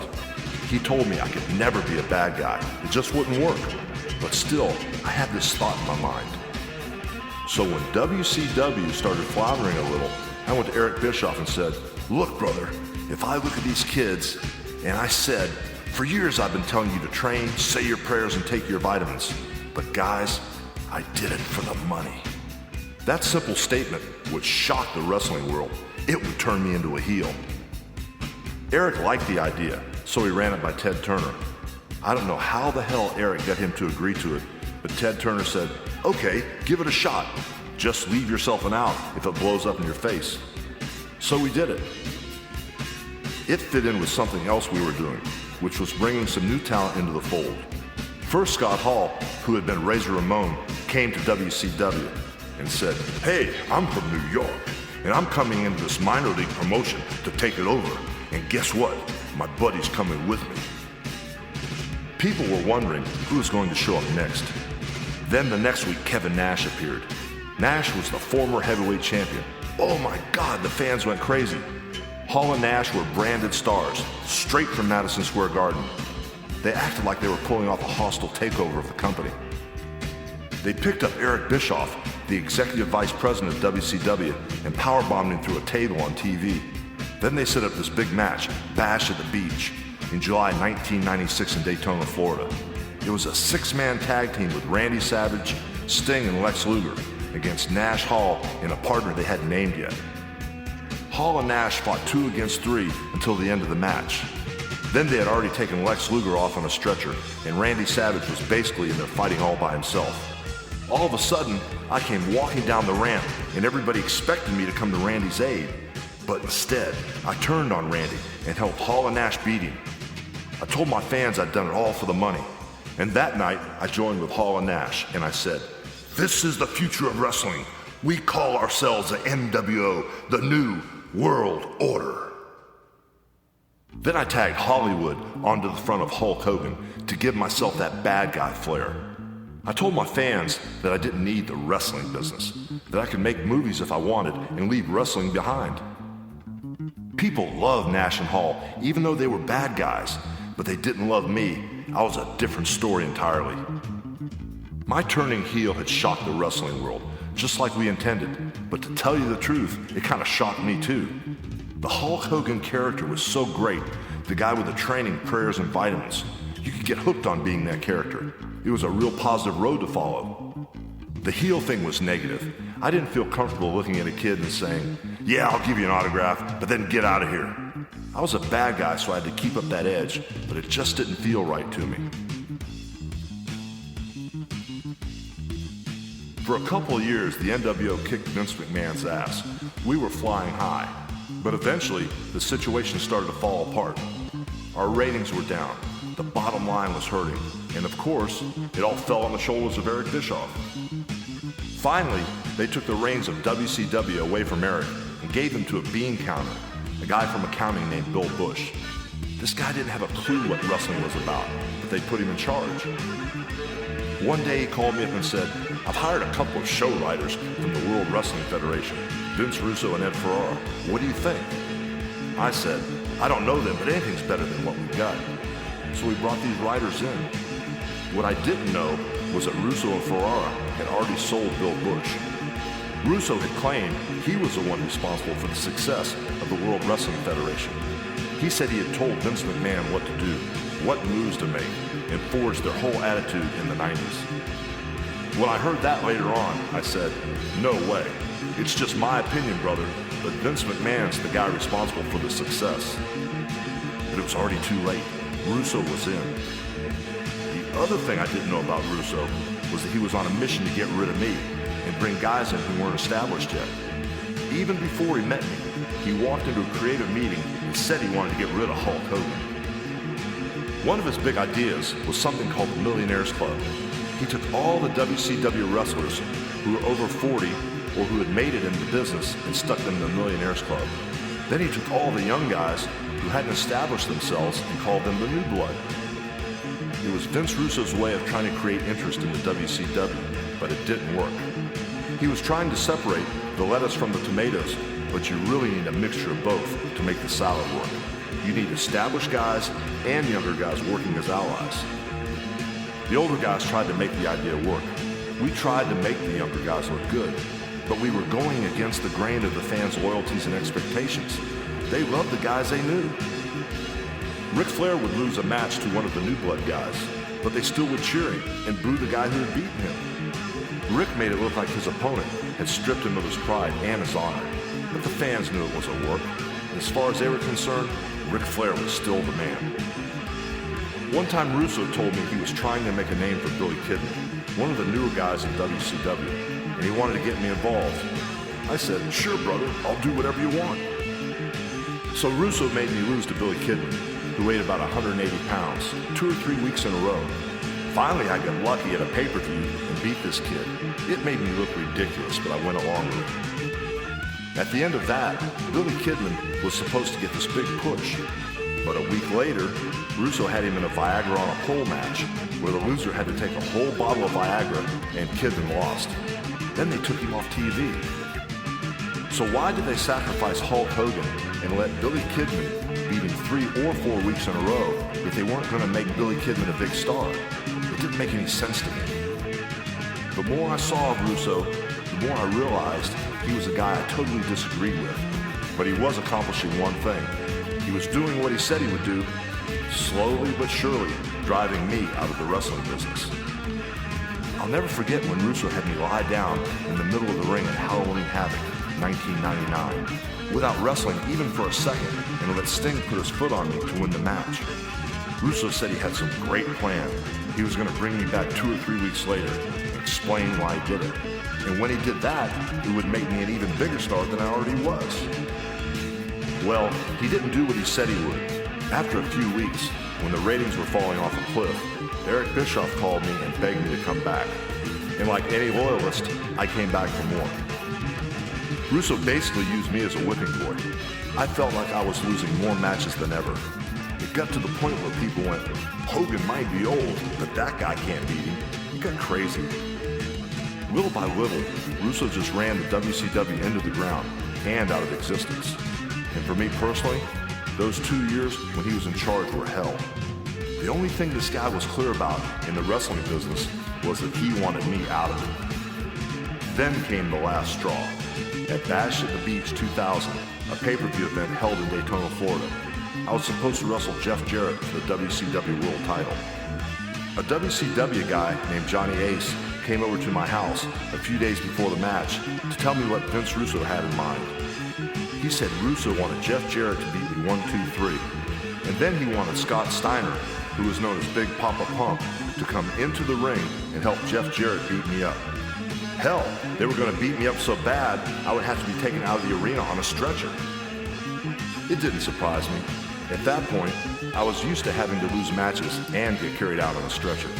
So all I said was, okay, then what? What are we going to do the next night on Monday Nitro? And Johnny Ace, Vince Russo's liaison, said after Bash at the Beach, Vince doesn't have any more plans for you. But I have several months left on my contract, I said, and he's not going to bring me back? That won't work for me, brother. Obviously, I had to talk to Vince Russo in person, so I went early to Bash at the Beach and sat in a bus with Russo and Eric Bischoff. And I said, look, Vince, I know you want me to leave WCW, but my contract gives me creative control. So here's what I'm going to do. I'm going to beat Jeff Jarrett for the title belt tonight. Then we'll have 24 hours to think about our future plans. It sounded reasonable as far as I was concerned, but Vince Russo didn't think so. He got all pissed off and said, that's not what I want. I want Jeff Jarrett to win tonight. And if I was trying to screw you, I'd tell Jeff Jarrett to just lay down in the middle of the ring and the hell with it. I said, sure, that'll really work. Jeff Jarrett can just lie down and I can pin him 1, 2, 3 and take the belt. But if we do that, we're going to piss off a lot of people who want to see us wrestle. No, said Russo, that's what I want to do. I want Jeff Jarrett to lie down. I said, but that's screwing over the fans. But that's the way Russo had it go down. Jeff Jarrett lay down in the middle of the ring. I put my foot on him and the referee counted 1, 2, 3. Then they handed me the title belt and all the fans were upset, just as I predicted. What I didn't expect was that as I was getting ready to leave the building, Vince Russo would go back into the ring and grab the microphone and defame me. He started telling everyone in the arena that there was no way in hell I could ever beat Jeff Jarrett. Then Russo said lots of other things, like the whole match was bull, and I would never work for WCW again, which I didn't. But that wasn't the worst part. He also called me a politician, which suggested that I would take covert and undue advantage of opportunities to manipulate my fellow wrestlers. Russo put me in serious danger by saying that. The other wrestlers will hurt a guy real bad if they think he's maneuvering behind their backs. They'll get you in the ring and then they'll hurt you. And it took its toll on me. I lost salary, merchandise royalty revenue, and my standing in the wrestling business. But the biggest hit I took was in my own head. After what Vince Russo said about me on television, I started second-guessing myself. I started wondering if maybe I was what he said I was, and I became increasingly depressed. When WCW was on a roll, they were making almost $100 million a year. Then, when WCW took a nosedive, they were losing many millions of dollars a year. When that happened, I got a phone call from Eric Bischoff asking me if I wanted to buy the WCW. I didn't want the WCW myself, but I thought I knew somebody who might. Vince McMahon and I had run into each other and talked on several occasions since I left. And over the last few years, we had talked on the phone during the holidays. Just brief conversations. How are the kids? That kind of thing. Around February 2001, our conversation was different. We talked about me coming back, but we were unable to agree upon a deal.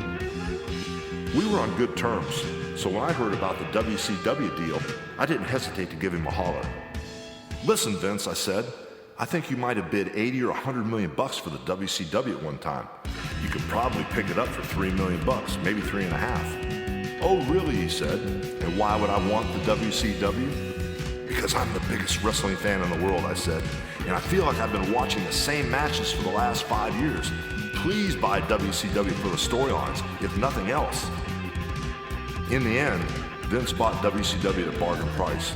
Some wrestlers like me didn't come with a deal, but some contracts did roll over, and that gave Vince the guys and the storylines he wanted.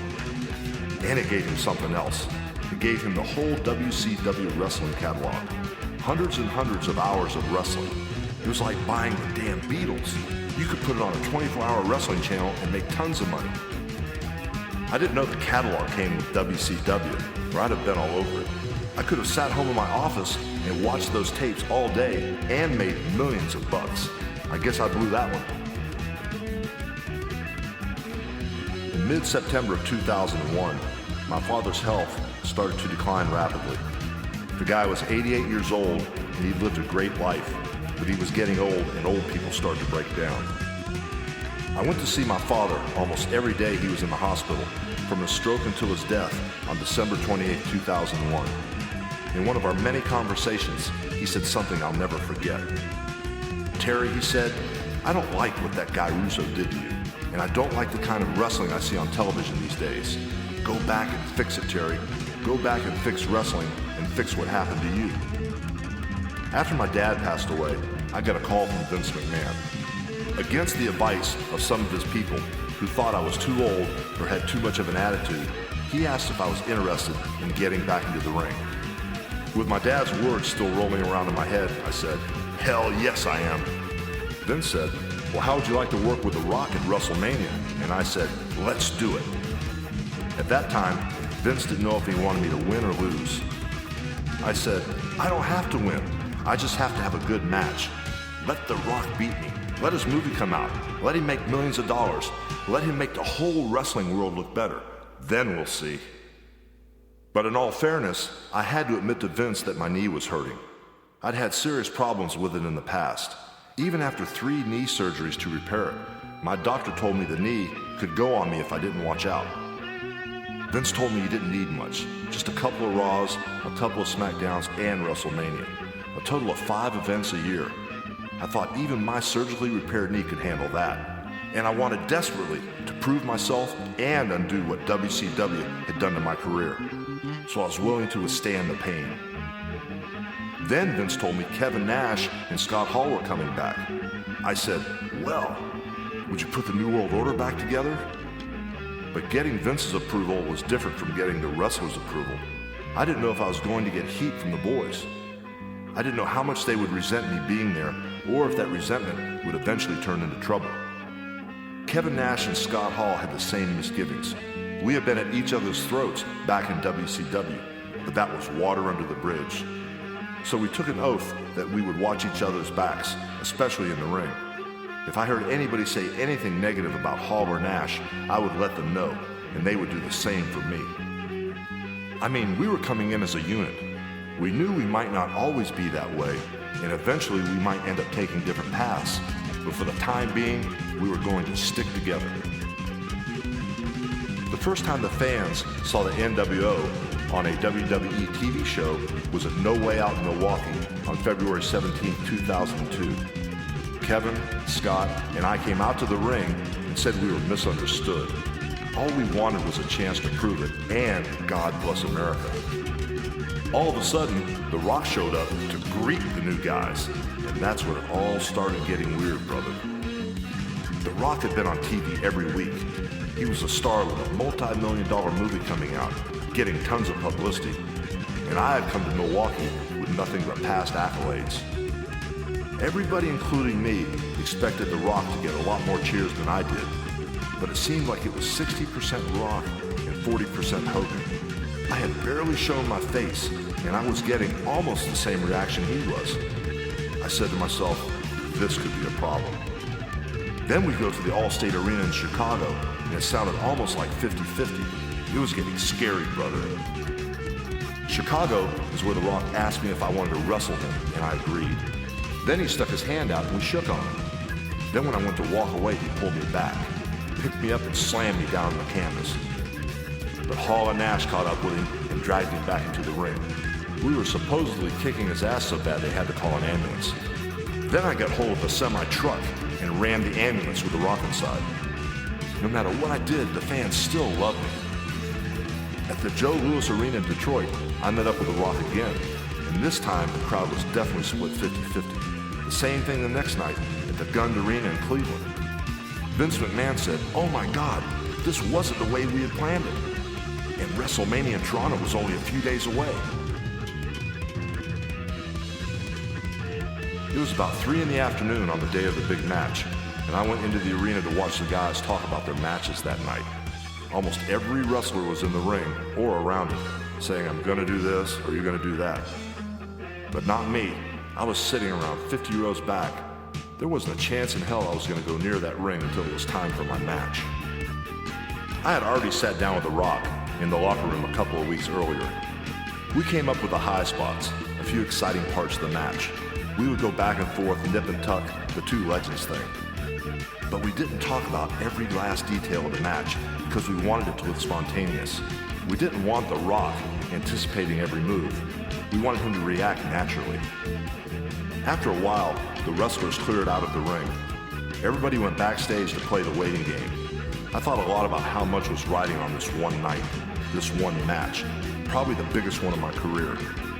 I had something to prove, to the world, to my fans, to myself. I couldn't worry about screwing up. I just had to go out there and do what I do best. All of a sudden, I heard my music playing and went through the curtain. As I walked down the ramp, I heard more than 68,000 people suck every bit of air out of the building, creating a vacuum I thought would pull my damn eyeballs out. Then they let out a scream that made my bones vibrate. It was a rush, brother, the biggest rush I could have ever imagined. When I got into the ring and ripped my shirt off, people cheered like crazy. When I flexed my muscles, they went nuts. I said, "Oh my God, this is unbelievable." A couple of seconds later, The Rock came out. They booed him just as we expected, but it was my job as a heel to make sure they ended up cheering him and booing me. That was my job. It was what I was paid to do. I couldn't let The Rock go down the tubes just as they were releasing the Scorpion King. I knew how big this picture was for him. Most wrestlers only get bit parts in movies. The Rock was the first wrestler, other than myself, to be a featured actor. And it wasn't just big for him. It was big for the whole wrestling business. Okay, I thought, let's do it. To start with, I locked up with The Rock and pushed him down. When he took the big bump, people cheered like crazy. They just went nuts. Then I beat him down with a clothesline and pounded the hell out of him. The fans were definitely on my side. That's when I called the first babyface spot.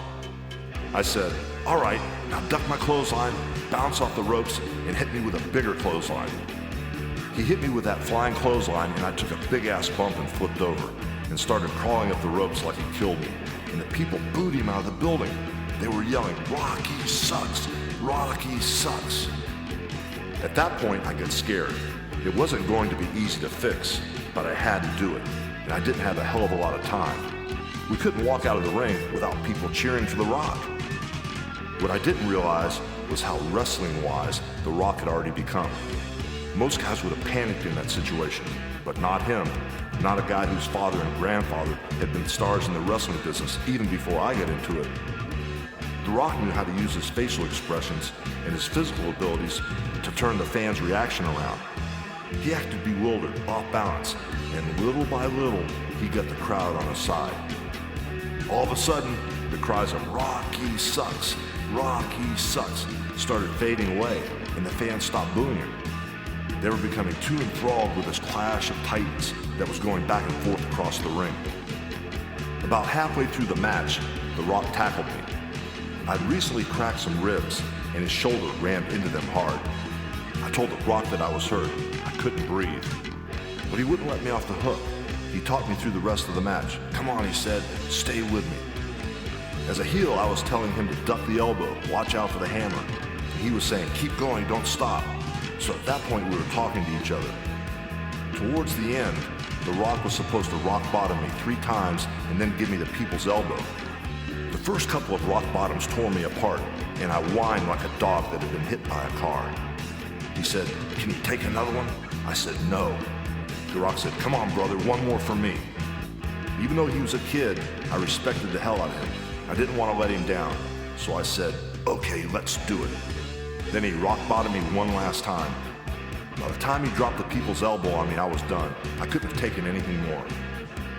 By the end of the match, we had the fans cheering for both of us. We gave them a match that will go down as the greatest WrestleMania moment ever. Then we put the icing on the cake. Holding my ribs because they were really killing me, I offered my hand to The Rock. When he took it, the noise in the place was deafening. It was so loud it hurt to listen to it. But it wasn't over. After The Rock left the ring, leaving me there all by myself, my NWO brothers Kevin Nash and Scott Hall showed up. And they were acting like they were mad because I had broken my vow of loyalty to them. The whole deal with the NWO was that we were going to be the Poison, all 3 of us, and if we stuck together, there wasn't anyone who could beat us. We would take Stone Cold out, and then we would take The Rock out, and then everybody else, one by one. But when I was offered a match with The Rock at WrestleMania, I jumped at it. So according to Nash and Hall, I had let my ego get in the way. And not only did I not kill The Rock, I shook his hand. That really pissed them off, so they jumped me and beat my ass. But The Rock heard the crowd roar, and he knew something was up. So he turned around and got back into the ring to help me. Together, we beat Hall and Nash and cemented our friendship. And Hulk Hogan was a good guy again. Magic can happen when you're out there, brother. Magic. The Rock was perfect. Beyond perfect. I was crying like a baby. I'd done something that everybody said I couldn't do. I had showed everybody that doubted me that I was still the man and I could do this better than anybody else. And as I walked up the ramp to leave the arena with this kid who used to hang around the wrestler's dressing room, I said, "Brother, we knocked that out of the park." All that bull I'd been hearing for the last few years, I could have been hearing it for the rest of my life, but I turned it around. The Rock and I did that. Somewhere along the line, I'll be happy to put this wrestling thing to rest. I mean, I could actually walk away from it now if I had to. I would do it if my wife cussed me out and said, "That's it, you're not Hollywood Hogan. You're embarrassing me running around like an idiot in your trunks." If she told me I was done, I'd be done. It would be over. And it would be okay, because I've done it all. I've proven myself. I put an exclamation point on the legacy and laid all the doubts to rest. I don't have to be in the spotlight anymore. I can be content shaving off my mustache and being just plain Terry Bollea. I can let it go at any time. But right now, it's still of interest to me. It's still a challenge to go out there every night and see if I can get a little bigger reaction than the last time. I know it'll end someday, but it won't be today, brother. It won't be today.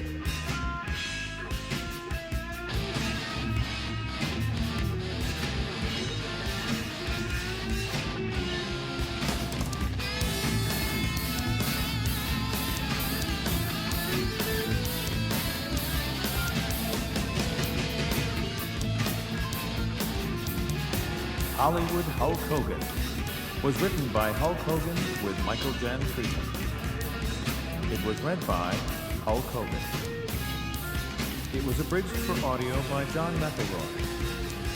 It was recorded at Panda Studios in Clearwater, Florida, with editing and post-production by Common Mode. The associate producer was Kelly Gilday. Hollywood Hulk Hogan was produced and directed by Paul Fowler.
been a presentation of Simon & Schuster Audio. Hollywood Hulk Hogan, a World Wrestling Entertainment book, is available from Pocket Books.